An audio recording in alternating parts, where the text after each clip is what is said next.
Yeah, it's I tell you, when you're in the fire and your back's against the wall and you've had disappointing times, there's very few people that you can probably count on to fight like heck to help change whatever the circumstances are. And obviously, to God be the glory first. But that group of young men and that group of coaches, as disappointing and as hurtful as those 4 tight losses were, I think there's a lot of people, particularly with the noise that comes with that, maybe kind of shut it down, even if it's just mentally. And I'm just so thrilled for our university, our administration, who I think love our culture and our staff, but obviously you got to win some football games too. And I know all of that's real. But the realest thing to me is watching what I got into coaching for. And that is for a group of young men to grow and a staff to grow together. And that's what I see with our kids and our staff. And there's just, just really proud of the way everybody led, this week. We could be sitting here saying we're 6-1, 6-2, 7-1, possibly, but we're not. And yet, I found myself probably even more proud of the way they've handled all that's come their way and all the stuff they have to listen to. And so just thrilled for our school administration and especially those kids in that locker room.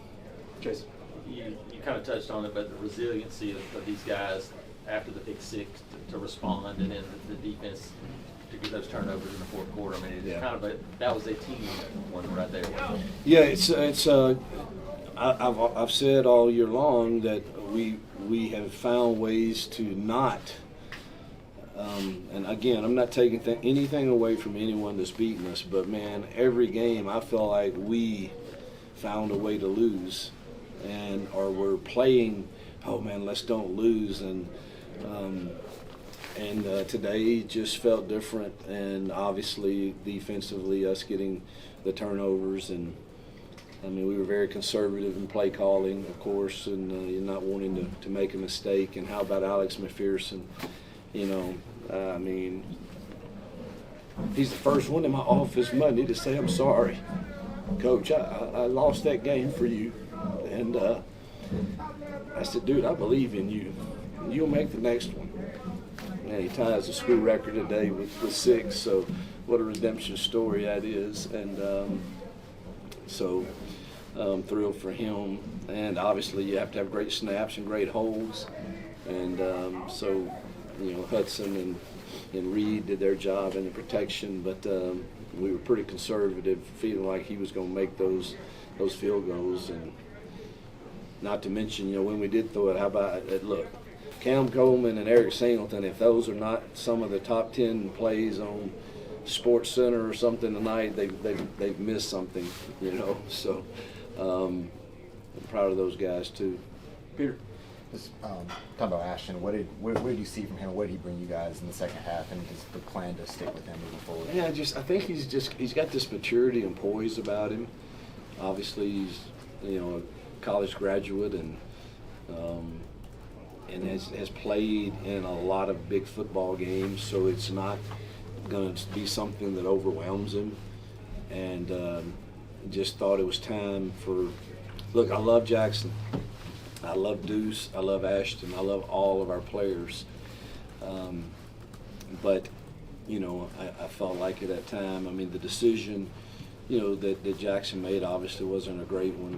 They were in a too high shell, and we're running the football, and we got to be smart and take what they give us. And but really we had a plan to play him all along, and probably should have done it. I thought I was going to do it the third possession, but we were kind of clicking on pretty good.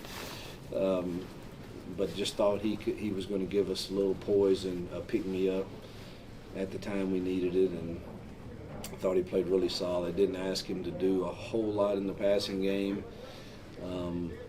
but I believe he can do that too. We were just, and Cobb again, another 100-yard plus game. I don't know exactly what he had, but had to be close to 150-ish or so. We're wearing him out. That's the only thing is we got to take it easy on him during the week and hopefully Cam's not banged up too bad.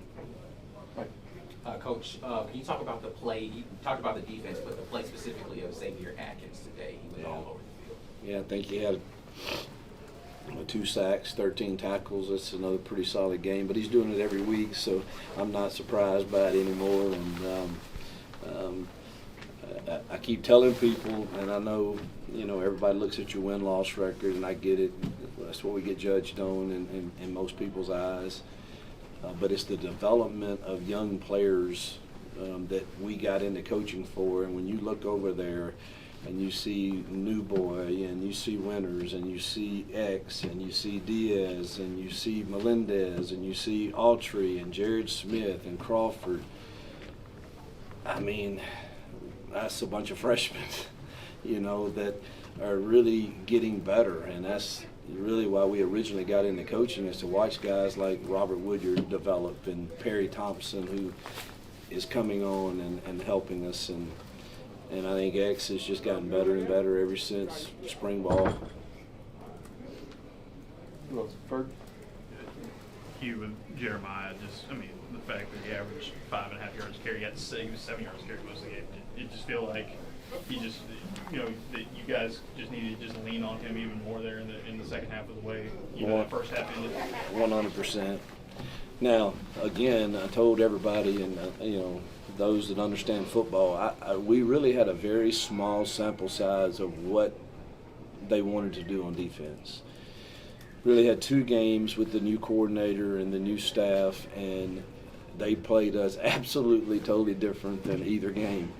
And so, they'd been a man coverage team, and boy, they were just not going to do that to us early on. They were going to play in a too-high shell, and thus that means Jeremiah's got to get the job done, and he did. Nate? You mentioned the outside noise that you were proud of the guys, looking back. But for you personally, is this a bit of a cathartic win for you? I know it was kind of wearing on the coaching staff, feeling like you were so close in the last few games. Yeah, I don't. I tell you, man, my faith in what God has for me, and with wins, losses, you obviously carry the weight of the building. I read 0, so I don't know. I just know what players. I went in the locker room Tuesday after practice, and I had fun with our players, and just went locker to locker, made them show me their screen time average of what their screen time is a week, and it's sad, really, what they average. And then you look at what apps. I mean, we had a great time, but I'm like, y'all are wasting a lot of time. But that tells you what I know that they have to be, what has to be infiltrating their mind. But this is not about me, really. It's I know that we're leading this program the right way. I know how close we are, and I know how tight this staff is and how hard they're working. So yes, man, this is a breath of fresh air. But you when you sign up for these, you're fighting for your life from game one.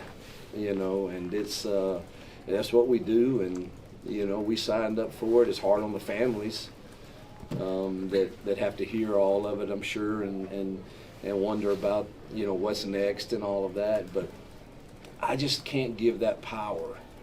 I just go to work today and the next day and the next day and be consistent in front of these kids and this staff, and man, just make sure they see a consistency in me, and that comes from me being grounded with good friends and faith. So Jacob?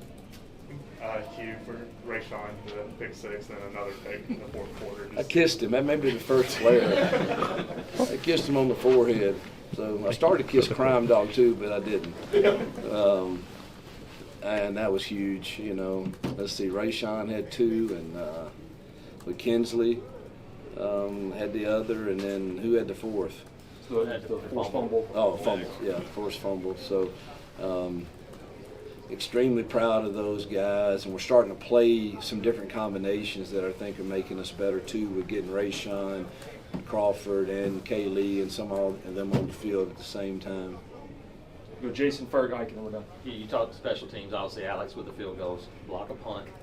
And then Rayshawn's return to open the second half to set the tone. How important was that one? Yeah, congratulations, Chad. Does a great job with our special teams. We've only had one poor game, and that was at Oklahoma. The rest of the time, obviously, the missed field goals last week, but he works his tail off to make sure our special forces are sound and give us a winning edge, and they certainly played a huge role in it today. Ferg. Just going back to Ashton, just to come in with a guy who hadn't played all season and just help lead the team to the second half. What does that kind of just say about him and just how well he stayed ready to get to this point? I think everybody that I don't talk to a lot of people about, our players, because I want to be protective of them, and you never want to, because I love them all, and I wish every one of them had great success, but he didn't get here until July because he had to stay and graduate at Stanford, and so we really didn't start getting him any significant reps behind Jackson and Deuce. Probably, I would say week 3, week 4, probably week 4 after the Oklahoma game, but you immediately see a maturity and poise about him. And he loves team. It is never about Ashton, and it's about what. Look, if me going to play scout team helps this team, send me over there. That is what he was like, and I just knew when we started giving him some reps that. Now, I'm a huge Deuce Knight fan too. I think he's the future of this program in many, many ways. But Ashton's maturity and poise for a game on the road like this and experience, I think, made sense. Ike, last one. Coach, you talked about his maturity and poise twice now, and the lack, I think, of closing ability for this offense in previous games. Are you willing to make a statement about what the future at the quarterback position is going to be going forward right now? Yeah, I'd like to watch the film, really, and before, I know Monday we'll all get together in a press conference, and I have watched it by then and probably have a better idea kind of what I really feel. I mean, it's a weird set of circumstances. We got a guy that leads us down the last 3 games, drives and looks like $1 million and puts it in the end zone, and then we kind of sputter a little bit. So I'd love to make sure I'm accurate in what I'm saying by what I see on film before I go there. All right, thank you, Coach. Yep.